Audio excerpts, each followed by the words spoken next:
Hello, hello. Welcome to another episode of Adventures in Allant. I am Allant, and today we are starting at my Nether portal.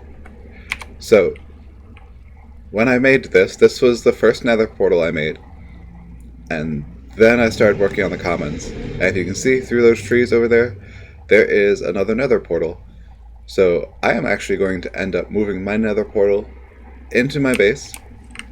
I think I'm going to put it at the top, kind of hide it a little bit. And then I'm going to reconstruct all the Nether portals in the Nether, and I'm going to make one in Fairy's base too, so she has easy access to the Nether, and put them up high in the Nether, so that we don't have to deal with all the ghasts and everything.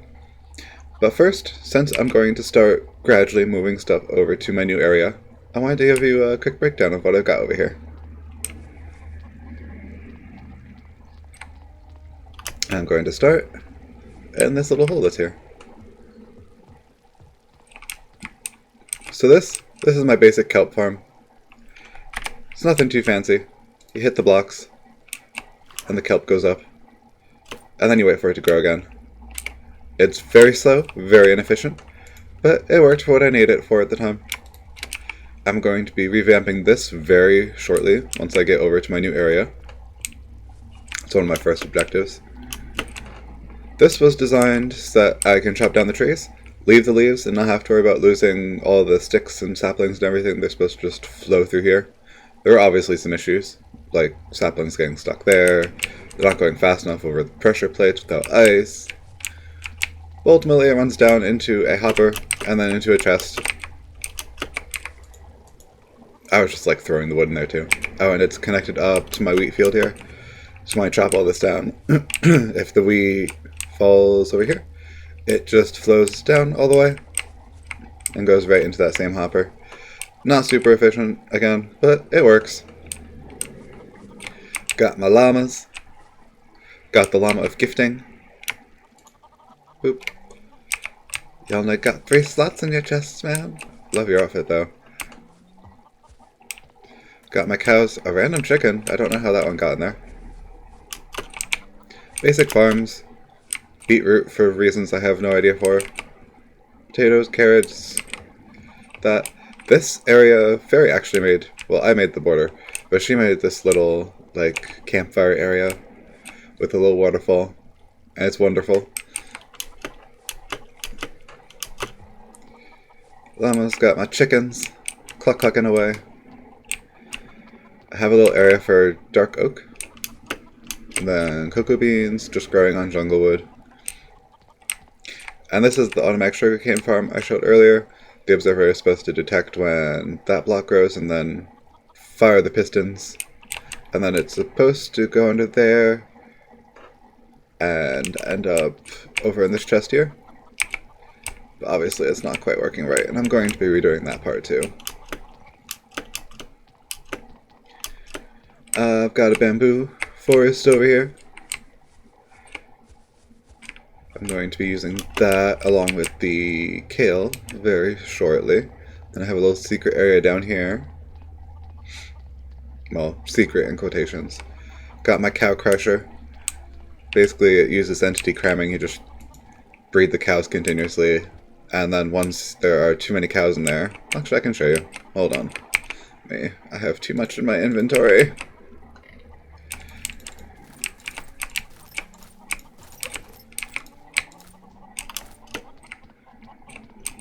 Press the button, dispense some water, and then feed some cows.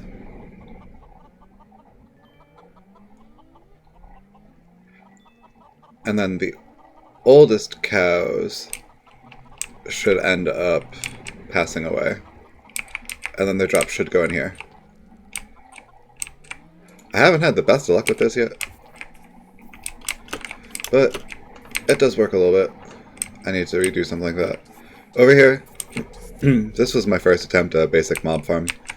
Basically I have a platform there and then 2 on the sides, and just water streams that lead to this magma block and this little minecart hopper thing.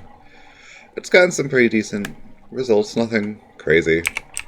Again, still working on the farming part of it. Something I enjoy about Minecraft. This has been very successful. Yeah, I have lots of cooked chicken. And a lot of feathers, which must be backing up into this hopper now, actually. Yeah. Okay, let me,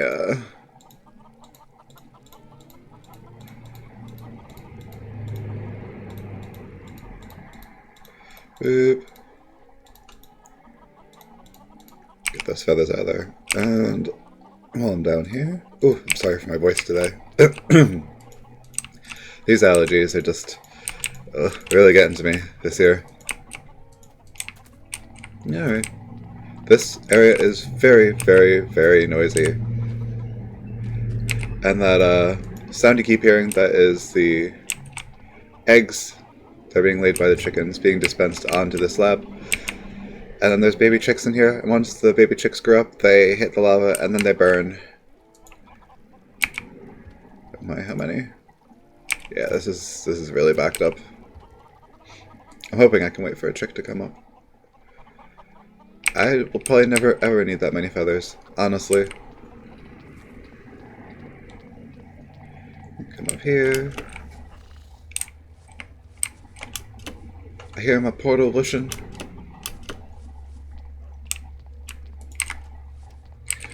My base. This is the long path that I've made the first time. This is the quick access. Whee! Boom. This is my first mine that I made down here. Did I not light that up all the way? I guess not. That's fine. This is where I've been getting my obsidian from for nether portals. I hear more lava around here. And there's a village over that way, which is something I'm going to be working on. I'm not going to be working on this path anymore. I was going to try and just make a path underground there, but that's too much. And then this way is my spider spawner, and I have little marks there for that. And then just some strip mining. Back up.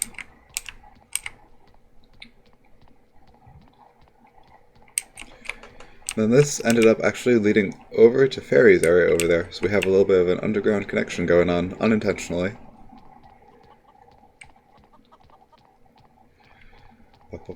Storage, furnaces. I showed you guys most of this. Got a loom. I've got my water stream to get up and down quickly. This one pushes you up, this one you just fall down like with the mine quick access. A little enchanting setup, brewing setup. Did not realize how slowly netherwort grows. Let me sleep.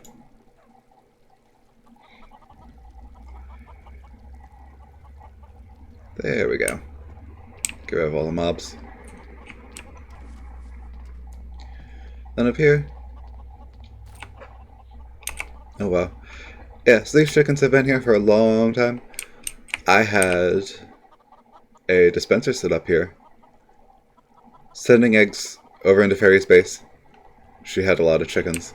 A lot of chickens over there. But now I think I want to put my nether portal here. So I am probably going to be releasing these guys. Actually, let me do that now. Let me do that now. You're free. Go, enjoy your freedom. Try not to die instantly. Okay. Yeah, so I'm going to be putting my nether portal up here, and I'm going to be doing some work in the nether, moving all the nether portals there up higher in the nether, and I'll be back with some updates once all that's done, acting as if that's not going to take me like an hour or two. Haha.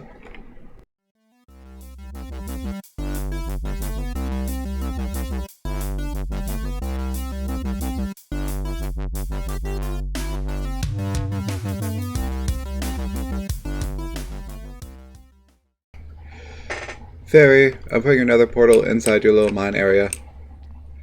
Also, I am totally using your sheep for wool, so I can mark everything off. Also, there's a chicken in your house. I legitimately did not do that one. Wool, come to me! So, here we are. Many hours later. This took longer than I expected. So I turned off this portal, and I turned off all the other portals that I've been using. And now I have a little trapdoor up here, in case I ever want to come down here for materials. At some point we'll need to come down here and find a blaze spawner for potion making. But for now, that can stay closed.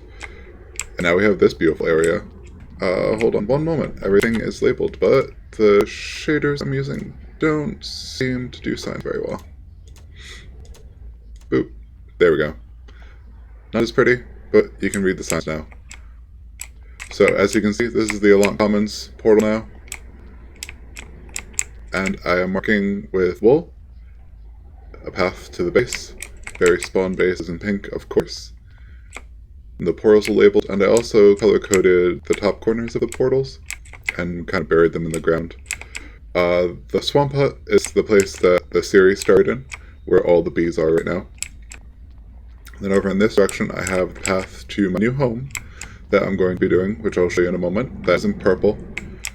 And then the closest village I could find, which is not very close, is in Limewall, and that is all the way down there.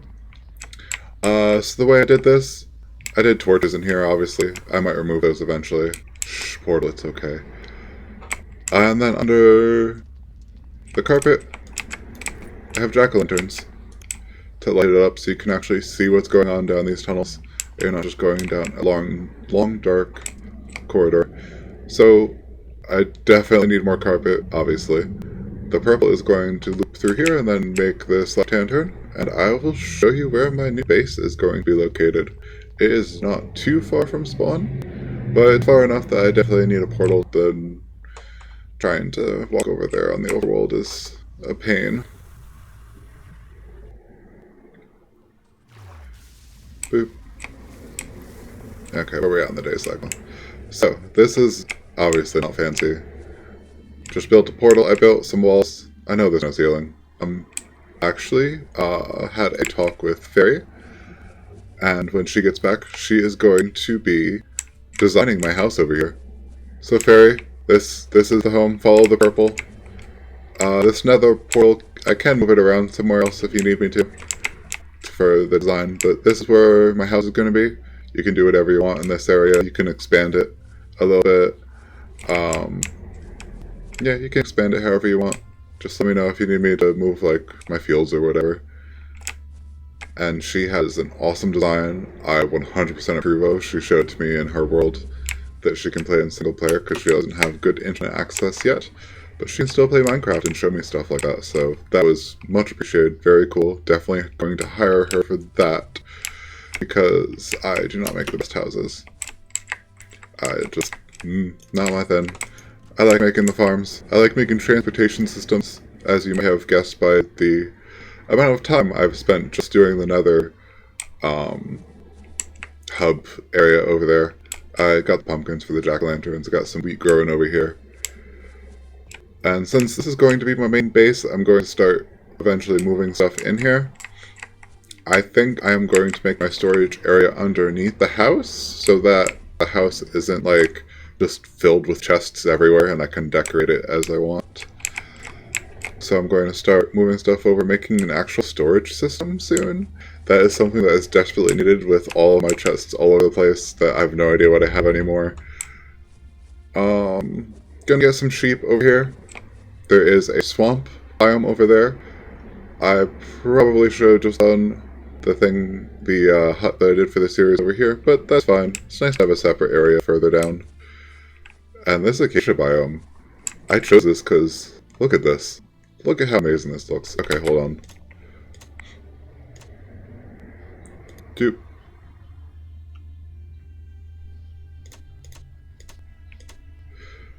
And now look at how amazing it looks.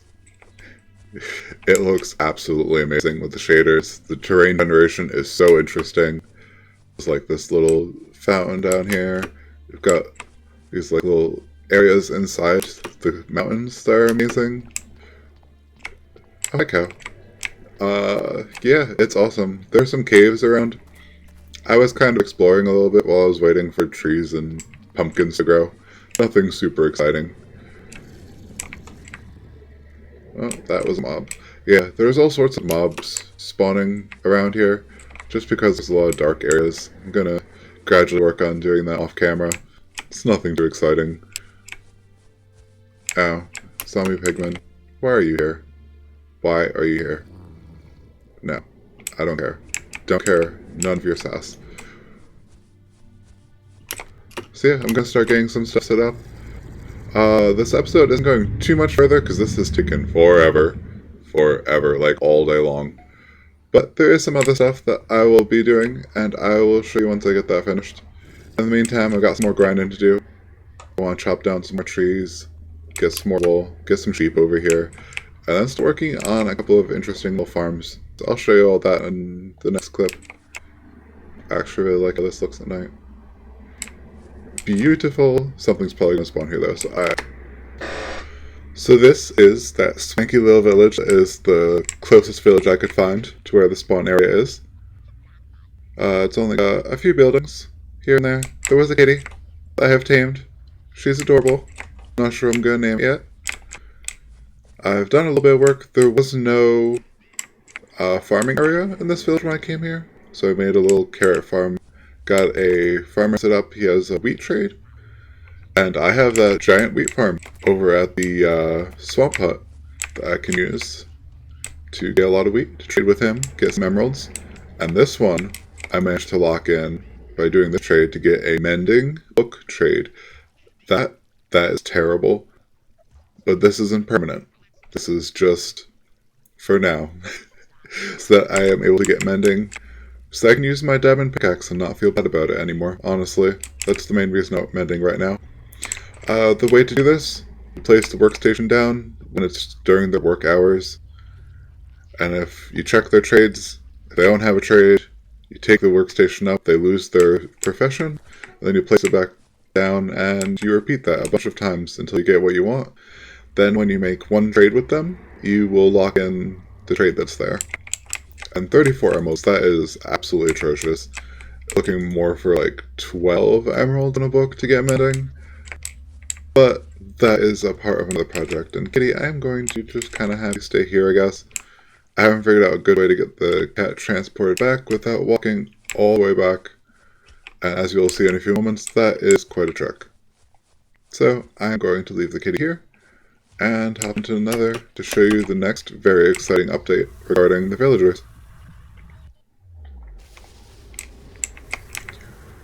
Yeah, so as you can see, this one is quite a ways away from everything else. Was unfortunately not able to find a village near the spawn location or near any of my other bases. So I ended up just walking for a long time in various directions and eventually found one. I did the same thing to find jungle too.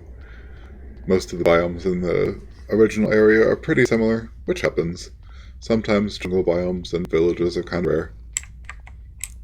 Got some zombie pigmen, and as you can see them there, I'm sure, got a couple of these blokes in boats. I had to widen this path, and I'm going to widen it more eventually to make it fancier, but yeah, so these two, one of them just decided to come through one time when I was hopping through another portal, so I threw down a boat, got them in it, and then went back and tried to repeat the process, and I didn't think I was successful, and then there were just two of them over by the other nether portal.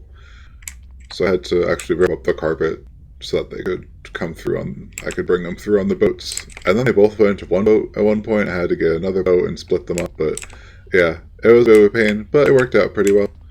As you can see from the texture pack, they are three-eyed aqua aliens that make the Jawa? Some of the trade sounds from Star Wars, I recognize it. Dee. And you're kind of annoying. I like your crown though. Wish I could get that. So yeah. Oh goodness. Oh my goodness. Terrible angles. Okay. Here we go. Oh no. Oh no. Controls, what are they? Alright, so that is going to be all for this episode. Next episode we're going to get these geezers set up. And we're going to get some wheat, get a mending book, get a diamond pickaxe. I'm going to work on setting up an enchantment area in my home for the next episode too. We're going to get all sorts of cool stuff going. And that way when Fairy gets to come back, hi Fairy, I miss you. When she's back on the server, we'll be able to give her a bunch of cool stuff. because I need her help with something kind of important that I want to do on the server. And we'll talk about that another time. So for now, have a good night. I hope you're all doing well. Bye.